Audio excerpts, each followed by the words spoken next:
അതെ, മമ്മൂക്കാടെ ഒരു ബ്ലെസ്സിങ് സിനിമയില് ത്രൂ ഔട്ട് ഉണ്ട്. ഇതിന്റെ ആദ്യം നമ്മൾ ചെയ്യാൻ ചെറുപ്പം മുതലേ കണ്ടിരുന്ന സിനിമ അതിന്റെ പല രീതിയിലുള്ള വ്യാഖ്യാനങ്ങളാണ് കാണിക്കാൻ ശ്രമിച്ചത്.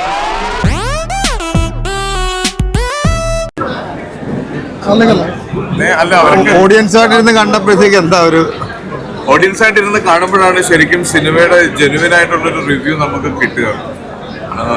സിനിമ നല്ലതാണെങ്കിൽ ഇനി കൂടുതൽ പ്രൊമോഷൻസ് ചെയ്യുക, വളരെ കോൺഫിഡൻസിൽ നമുക്ക് ആളുകളോട് കാണാൻ റിക്വസ്റ്റ് ചെയ്യുകയൊക്കെ ചെയ്യാം. അപ്പൊ ഇനി എന്തായാലും അടുത്ത സ്റ്റെപ്പിലേക്ക് കടക്കാം. നല്ലൊരു സിനിമയാണ് നമ്മൾ ചെയ്തിരിക്കുന്നത്. പ്രേക്ഷകർക്ക് അത് വളരെയധികം ഇഷ്ടപ്പെടുന്നുണ്ട്.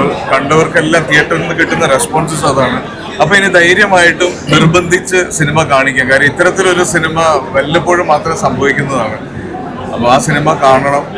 എനിക്കൊന്ന് ഒരുപാട് പേർക്ക് വളരെ നൊസ്റ്റാൾജിക് ആയിട്ട് കണക്ട് ആവാൻ സാധ്യതയുണ്ട്. ഒരുപാട് സിനിമാ പ്രേമികൾക്കും സിനിമ ആരാധകർക്കും സിനിമയിൽ അഭിനയിക്കണം എന്ന് ആഗ്രഹിക്കുന്നവർക്കും ഒക്കെ ഒരു എന്താ പറയാ, അതെ, മമ്മൂക്കാടെ ഒരു ബ്ലെസ്സിങ് സിനിമയില് ത്രൂ ഔട്ട് ഉണ്ട്. ഇതിന്റെ ആദ്യം നമ്മൾ ചെയ്യാൻ തീരുമാനിച്ച മുതൽ അദ്ദേഹത്തിന്റെ പെർമിഷനോട് കൂടിയാണ് ഇതെല്ലാം സംഭവിച്ചത്. എല്ലാവരും വരിക തിയേറ്ററിലേക്ക്. ഇതൊന്ന് തിയേറ്ററിൽ എക്സ്പീരിയൻസ് ചെയ്യേണ്ടതാണ്. നമ്മളൊക്കെ ചെറുപ്പം മുതലേ കണ്ടിരുന്ന സിനിമ അതിന്റെ പല രീതിയിലുള്ള വ്യാഖ്യാനങ്ങളാണ് കാണിക്കാൻ ശ്രമിച്ചിട്ടുള്ളത്. അപ്പം വന്ന് കാണും. എനിക്ക് പറയുന്നതിന് കുറെ പരിധികളുണ്ട്. പക്ഷെ സിനിമ നല്ല സിനിമയാണ്. വരിക, കാണുക, ആസ്വദിക്കുക.